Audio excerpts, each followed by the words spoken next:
Hi everyone. ഐ+ന്റെ പുതിയൊരു വീഡിയോയിലേക്ക് സ്വാഗതം. നിങ്ങളുടെ റിക്വസ്റ്റ് കൺസിഡർ ചെയ്താണ് നമ്മൾ ഈ ക്വസ്റ്റ്യൻ ഡിസ്കഷൻ സീരീസ് തുടരുന്നത്. ഇതിലൂടെ ഒരുപാട് അറിവുകൾ നിങ്ങൾക്ക് ലഭിക്കും എന്നുള്ളതിൽ സംശയമില്ല. 10 ചോദ്യങ്ങളാണ് ഈ വീഡിയോയിൽ ഉൾപ്പെടുത്തിയിരിക്കുന്നത്. ചാനൽ സബ്സ്ക്രൈബ് ചെയ്യുകയാണെങ്കിൽ അടുത്ത വീഡിയോ അപ്ലോഡ് ചെയ്യുമ്പോൾ നിങ്ങൾക്ക് ലഭിക്കുന്നതായിരിക്കും. അടുത്ത 10 ചോദ്യങ്ങൾ സെക്കൻഡ് പാർട്ടായിട്ട് കൂടി ആഡ് ചെയ്യുന്നുണ്ടാവും. അതോടൊപ്പം തന്നെ നിങ്ങളുടെ കമന്റുകൾ, നിങ്ങളുടെ അഭിപ്രായങ്ങളൊക്കെ പറയുക. അതനുസരിച്ച് നമുക്ക് കൂടുതൽ വീഡിയോകൾ ഈ സീരീസിൽ ആഡ് ചെയ്യാം. അറിവ് ഷെയർ ചെയ്യുമ്പോൾ വളരുന്നു എന്നാണല്ലോ. നിങ്ങളുടെ സുഹൃത്തുക്കളിലേക്ക് കൂടി ഈ വീഡിയോ ഷെയർ ചെയ്ത് എത്തിക്കുക. ഒന്നാമത്തെ ചോദ്യം, which of the following are the key ingredients of quality in service teacher training? Quality in service teacher training programme നടത്തുന്നതിന്റെ കീ ഇൻഗ്രീഡിയൻസ് എന്തൊക്കെയാണ്? ഇൻ സർവീസ് ടീച്ചർ ട്രെയിനിങ് എന്താ നിങ്ങൾക്ക് അറിയാം. പഠിപ്പിച്ചുകൊണ്ടിരിക്കുന്ന അധ്യാപകർക്കുള്ള ട്രെയിനിങ് ആണ്. അതിന്റെ ക്വാളിറ്റി ഡിറ്റർമിൻ ചെയ്യുന്ന കീ ഇൻഗ്രീഡിയൻസ് ഏതൊക്കെയാണെന്നാണ് ചോദ്യം. Preparation of training material. Training material prepare ചെയ്യുന്നതിൽ ഇമ്പോർട്ടൻസ് ഉണ്ട്. അതാണ് ഇൻ സർവീസ് ടീച്ചർ ട്രെയിനിങ്ങിന്റെ ക്വാളിറ്റി നിർണ്ണയിക്കുന്ന ഒരു പാരാമീറ്റർ എന്ന് പറയുന്നത്. ശരിയല്ലേ? Assessment of training needs. Training need assess ചെയ്യണം ട്രെയിനിങ്ങിന് മുൻപായിട്ട്. സ്വാഭാവികമായിട്ടും ശരിയാവേണ്ടതാണ്. ഇത്തരം ചോദ്യങ്ങളെല്ലാം നിങ്ങൾക്കറിയാം. ഇവിടെ A and D only, B and C only, A C and D, A B C and D എന്നൊക്കെയുള്ള ഓപ്ഷൻസ് ഉണ്ട്. അപ്പോൾ അതിൽ ഏത് സെലക്ട് ചെയ്യണം എന്നറിയാൻ നമുക്ക് എല്ലാ ഓപ്ഷനുകളും ഒന്നും കൃത്യമായിട്ട് അറിയേണ്ടതില്ല. ഇതൊക്കെ എന്തായാലും വരണം, അല്ലെങ്കിൽ ഇത് വന്നുകൂടാ എന്നറിയെങ്കിൽ തന്നെ നമുക്ക് ഉത്തരത്തിലേക്ക് എത്താൻ പറ്റും. ടീച്ചിങ് ആപ്റ്റിറ്റ്യൂഡും റിസർച്ചും ഒക്കെ നിങ്ങൾ പഠിക്കുന്നതിനോടൊപ്പം നിങ്ങളുടെ കോമൺ സെൻസും ലോജിക്കും ഒരുപാട് അപ്ലൈ ചെയ്യേണ്ട യൂണിറ്റുകളാണ്. മൂന്നാമത്തെ ഓപ്ഷൻ ആണ് development of appropriate curriculum and modules. Training നൽകാൻ എന്തായാലും ഒരു കരിക്കുലവും മൊഡ്യൂളുകളും ഒക്കെ ഉണ്ടാവണം. ട്രെയിനിങ് നീഡ് അസസ് ചെയ്യണം. അതുപോലെ പ്രോപ്പർ ആയിട്ടുള്ള ട്രെയിനിങ് മെറ്റീരിയൽ ഉണ്ടാവണം. അതുപോലെ ഈ ട്രെയിനിങ് കഴിഞ്ഞു കഴിഞ്ഞാൽ അതിന്റെ ഇമ്പാക്റ്റും ഔട്ട്കമും മെഷർ ചെയ്യണ്ടേ. അപ്പോൾ എല്ലാം വരണം. A B C and D എന്നുള്ളതാണ് ശരിയായിട്ടുള്ള ഉത്തരം. കോഡ് ഡി ആണ് ശരി ഉത്തരം. നിങ്ങളും വീഡിയോ ഉത്തരം പറയുന്നതിന് മുൻപ് മനസ്സിൽ ഉത്തരം കണ്ടെത്തുക, അല്ലെങ്കിൽ നിങ്ങൾ ഒരു പേപ്പറും പേന എഴുതി വെക്കുക. എന്നിട്ട് എത്ര ചോദ്യം ശരിയായി എന്നുള്ള കാര്യം കൂടി കമന്റ് ചെയ്യാനായിട്ട് ശ്രദ്ധിക്കുക.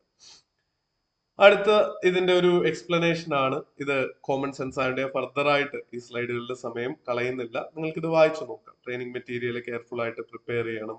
അതുപോലെ ഏത് ഏരിയയിലാണ് ടീച്ചറിന് സപ്പോർട്ട് വേണ്ടത് എന്ന് അറിഞ്ഞിട്ട് വേണം അതിന് ട്രെയിനിങ് കൊടുക്കാനായിട്ട്. Development of appropriate curriculum. ഈ നീഡ് അനുസരിച്ചുള്ള ഒബ്ജക്റ്റീവ്സ് മീറ്റ് ചെയ്യാൻ പാകത്തിനുള്ള കരിക്കുലം നമ്മൾ ഡെവലപ്പ് ചെയ്യേണ്ടതായിട്ടുണ്ട്. ഏറ്റവും ഒടുവിലായിട്ട് ഈ ട്രെയിനിങ് പ്രോഗ്രാമിന്റെ, ഇൻ സർവീസ് ട്രെയിനിങ് പ്രോഗ്രാമിന്റെ ഇമ്പാക്ട് ആൻഡ് ഔട്ട്കം മെഷർ ചെയ്യാനുള്ള, മോണിറ്റർ ചെയ്യാനുള്ള വഴിയും ഉണ്ടാവും. രണ്ടാമത്തെ ചോദ്യം, which of the following are the characteristics of teacher centred class room management? ഇത് താരതമ്യേന എളുപ്പമുള്ള ചോദ്യം. ഇതിന്റെ കോഡ് ഇതാണ്: A B and C only, C and D, B and D, A C and D only. ഏതാ അപ്പൊ ശരിയായിട്ട് വരാം?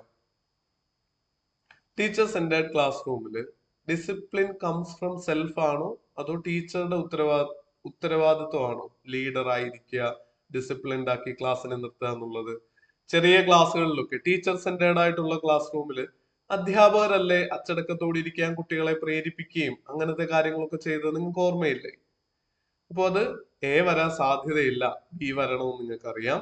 Students are facilitators for the operation of the classroom ആണോ?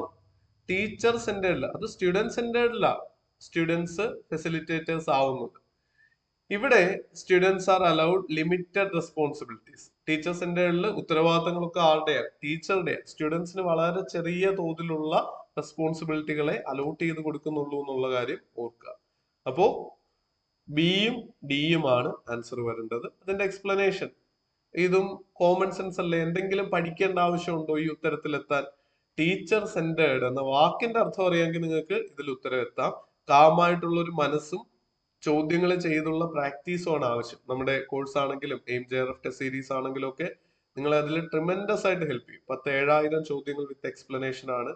വളരെ ചെറിയ കോഴ്സിന് അവൈലബിൾ ആയിട്ടുള്ള കോഴ്സ് എടുത്തവരാണെങ്കിൽ ദയവായിട്ട് അതിന്റെ ഒരു പകുതിയെങ്കിലും ചോദ്യങ്ങൾ സോൾവ് ചെയ്യാനായിട്ടുള്ള എഫേർട്ട് എടുക്കണം. ഇനി മുഴുവൻ തീർന്നില്ലെങ്കിൽ പോലും ഒരുപാട് ചോദ്യങ്ങളുണ്ട് വിത്ത് ഡീറ്റെയിൽഡ് എക്സ്പ്ലനേഷൻ. ഈ ചോദ്യങ്ങളൊക്കെ ആ ടെസ്റ്റ് സീരീസിൽ നിന്ന് എടുത്തിട്ടുള്ളത് എല്ലാം പ്രീവിയസ് ഇയർ ക്വസ്റ്റ്യൻസ് ആണ്. ക്ലിയർ ആണല്ലോ? Okay.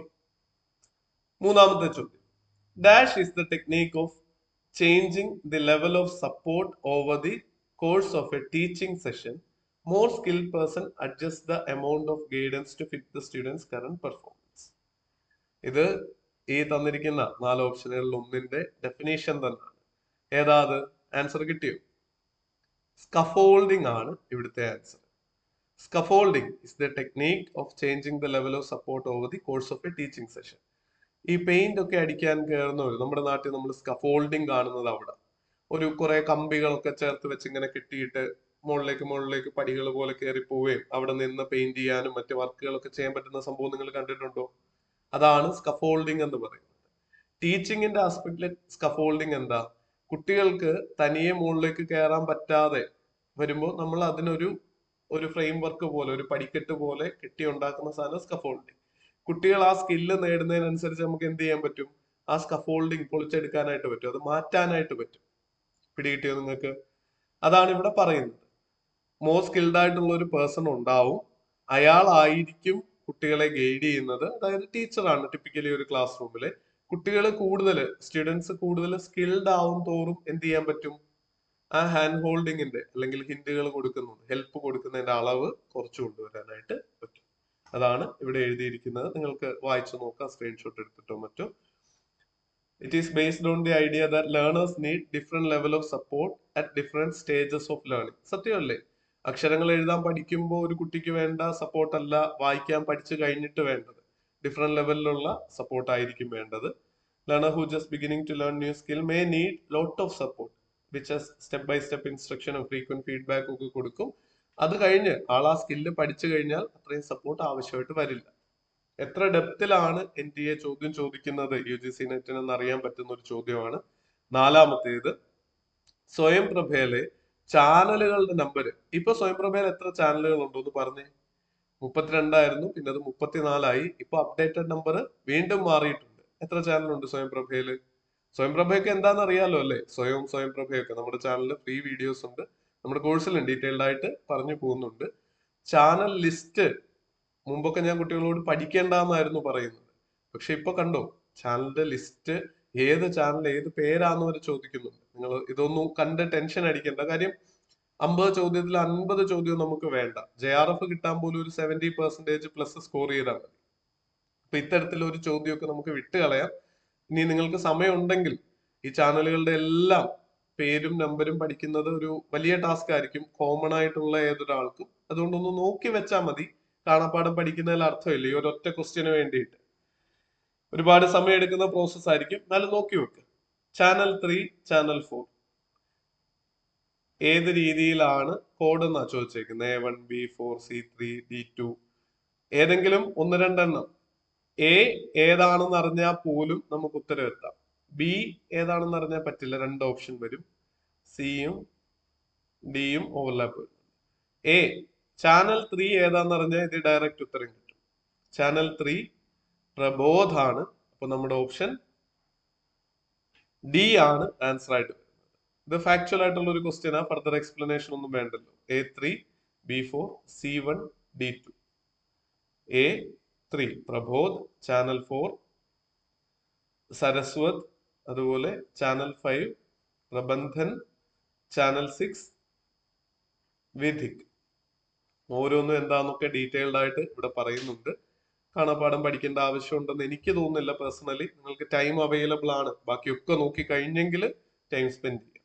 Social science 1 including behaviour science അതൊക്കെയാണ് ചാനൽ 3 പ്രബോധിലുള്ളത്.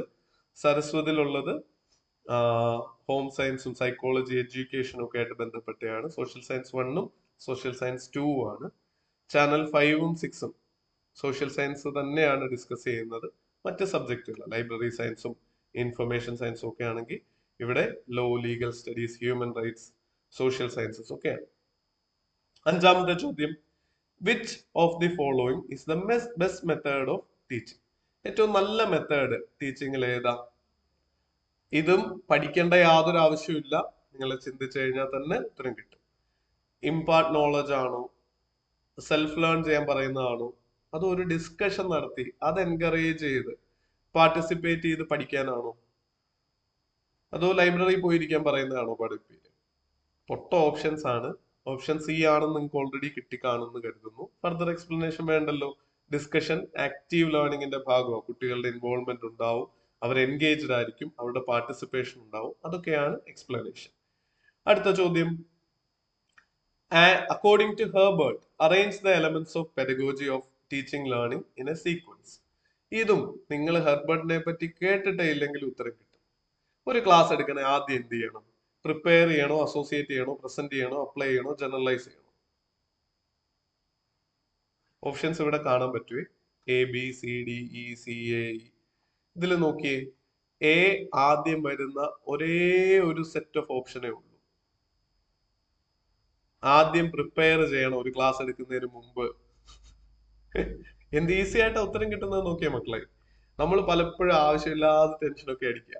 ഇപ്പൊ ഹെർബർട്ടും പെഡഗോജിയും ഒക്കെ കണ്ടിട്ട് ആളുകൾ ഉയ്യോ എന്ന് വിചാരിക്കും. ഒന്നും വേണ്ട. എന്ത് കാര്യം ചെയ്യുന്നതിന് മുമ്പ് ആദ്യം പ്രിപ്പയർ ചെയ്യണം എന്ന് അറിഞ്ഞാൽ നമുക്ക് ആൻസർ കിട്ടും. കണ്ടോ, A C B E and D എന്ന ഓപ്ഷൻ. ഈ ഓപ്ഷനുകൾ തരുന്നത് നമ്മളെ ഉപദ്രവിക്കുന്നതിനേക്കാൾ ഉപരി നമുക്ക് ഹെൽപ്ഫുൾ ആയിട്ടാണ് വരിക എന്നുള്ള കാര്യം ഓർക്കുക കേട്ടോ.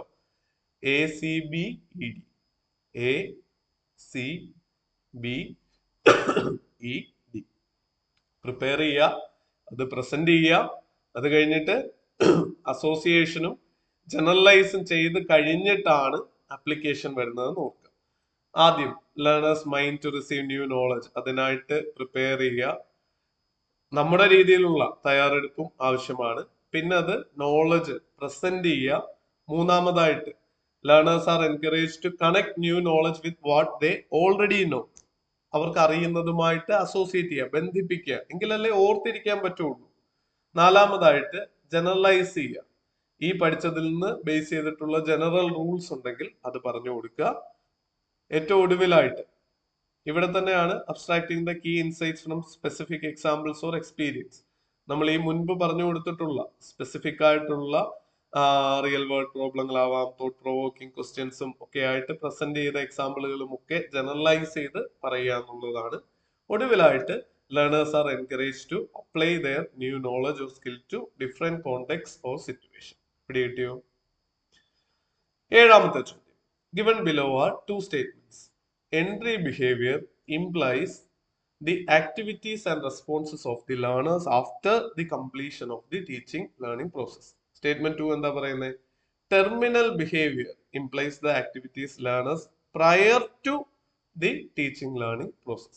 Statement 1 ഉം 2 ഉം ശരിയോ തെറ്റോ എന്നൊക്കെയുള്ളതാണ് ചോദ്യം. ഇവിടെ എന്തെങ്കിലും പഠിക്കേണ്ട ആവശ്യമുണ്ടോ?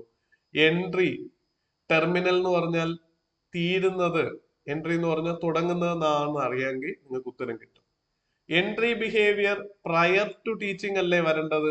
അതായത് സ്റ്റേറ്റ്മെന്റ് 2 പറഞ്ഞ സാധനമാണ് entry behaviour. Terminal behaviour, terminal exam, term and exam ഒക്കെ നിങ്ങൾ കേട്ടിട്ടില്ലേ? അപ്പോ ടെർമിനൽ എന്ന് പറഞ്ഞാല് എൻഡിങ് സ്റ്റേഷനാ. ഈ ട്രെയിനിലൊക്കെ പോയിട്ടുണ്ടെങ്കിൽ നിങ്ങൾക്ക് അറിയാം, ടെർമിനൽ സ്റ്റേഷൻസ് ഉണ്ട്. ട്രെയിൻ ഓടിയെത്തി നിൽക്കുന്ന സ്റ്റേഷൻ. വാക്കിന്റെ അർത്ഥം അറിഞ്ഞു വെക്കുക. എൻട്രി എന്ന് പറഞ്ഞാൽ തുടക്കം, ടെർമിനൽ എന്ന് പറഞ്ഞാൽ എൻഡിങ്, ടെർമിനേറ്റ് ചെയ്യുക എന്നൊക്കെ ഉള്ള അർത്ഥമാണ്. അപ്പൊ അവിടെ completion of the teaching learning പ്രോസസ്സിൽ ഏതായിരിക്കും ഉണ്ടാവുക? എൻട്രി ബിഹേവിയർ ആണോ തീരുമ്പോൾ ഉള്ളത്, അതോ ടെർമിനൽ ബിഹേവിയർ ആണോ? അതറിയാമെങ്കിൽ ഉത്തരവായി. സ്റ്റേറ്റ്മെന്റ് 1 ഉം 2 ഉം ഇൻകറക്റ്റ് ആണ്. എൻട്രി ബിഹേവിയർ ആണ് എഡ്യൂക്കേഷണൽ സൈക്കോളജിയിൽ. അതൊന്നും നിങ്ങൾ അറിയേണ്ട ആവശ്യമില്ല, വാക്കിന്റെ അർത്ഥം അറിഞ്ഞാൽ മതി. It is the knowledge attitude that a student already has prior to the instruction. പഠിപ്പിക്കുന്നതിന് മുൻപാണ് എൻട്രി ബിഹേവിയർ ഉള്ളത്. പഠിപ്പിച്ച് കഴിഞ്ഞാണ് ഏതുള്ളത്? ടെർമിനൽ ബിഹേവിയർ ഉള്ളതെന്ന് മാത്രം അറിഞ്ഞിരുന്നാൽ മതി. പിടികിട്ടിയോ? എന്ത് എളുപ്പമാന്ന് നോക്കി. ഇതെല്ലാം നെറ്റ് പരീക്ഷയ്ക്ക് വന്ന പ്രീവിയസ് ഇയർ ക്വസ്റ്റ്യൻസ് ആണ്. ഒന്നും പഠിക്കാതെ തന്നെ നിങ്ങൾക്ക് ഇത് പകുതി ചോദ്യങ്ങൾ ശരിയാക്കാൻ പറ്റും. ഇതാണ് ഞാൻ പറയുന്ന പോയിന്റും.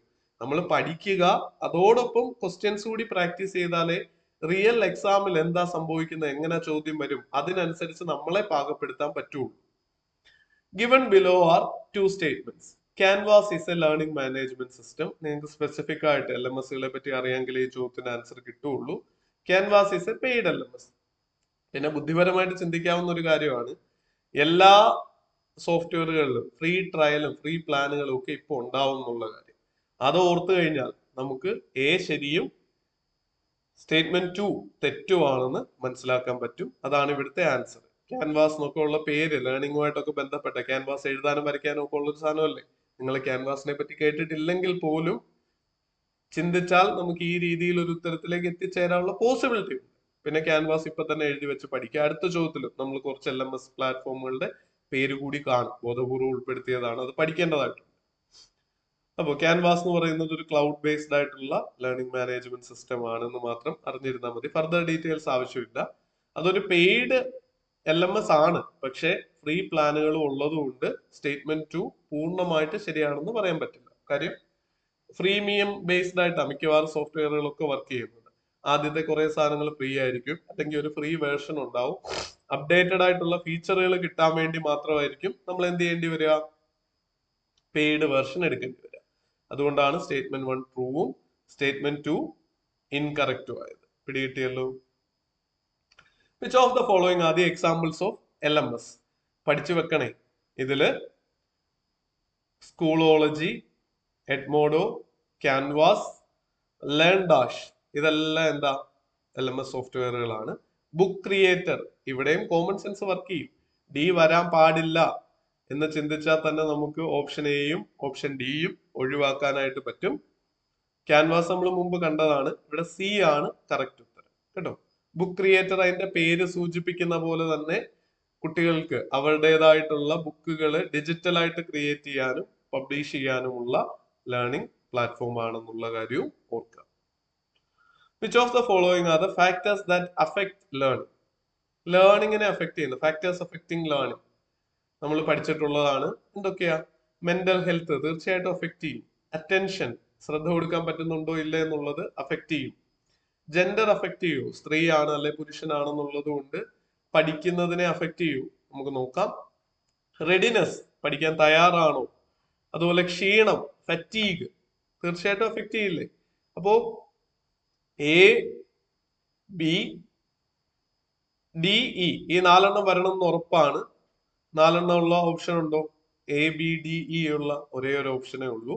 ഓപ്ഷൻ ബി ആണ് ശരിയായിട്ടുള്ള ഉത്തരം. ക്ലിയർ ആണല്ലോ? മെന്റൽ ഹെൽത്തും അറ്റൻഷനും റെഡിനെസ്സും ഫറ്റീഗും എല്ലാം ലേണിംഗ് ഔട്ട്കമ്മിനെ, ലേണറിനെ അഫക്ട് ചെയ്യാൻ സാധ്യതയുള്ള കാര്യങ്ങളാണ്. റെഡിനെസ് എന്താണ്, ഫറ്റീഗ് എന്താണെന്നൊക്കെ ഇവിടെ പറഞ്ഞിട്ടുണ്ട്. ബേസിക് കാര്യങ്ങളാണ്, നമുക്ക് നോക്കാം.